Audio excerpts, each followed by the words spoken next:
చాలామంది పాతకాలంలో ఏం చేసేవాళ్ళంటే సబ్బు వాడేవాళ్ళు కాదు.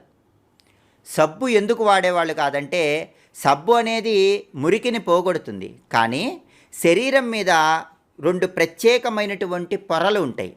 మనం సబ్బు ఎక్కువగా వాడినప్పుడు ఆ 2 పొరలు కూడా క్రమక్రమంగా వాటిలో ఉన్న రసాయనాలు కోల్పోతాయి.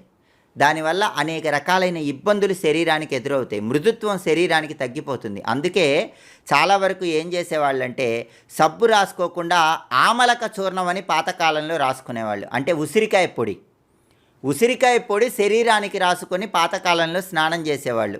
అప్పుడు ఉసిరికాయ పొడిలో ఉన్నటువంటి ఔషధియుక్తమైన గుణాలు ఆరోగ్యాన్ని కలిగింపజేస్తాయి. సబ్బు అందుకే ఎక్కువ సార్లు వాడకూడదండి. చాలామంది ఊరికే సోప్తో చేతులు వాష్ చేసుకుంటూ ఉంటారు. సబ్బు ఎక్కువ వాడితే అక్కడ పైన ఉన్నటువంటి రసాయనాలు అనేవి చర్మంలో తొలగిపోయి చర్మం అనేది మృదుత్వం కోల్పోతుంది. కాబట్టి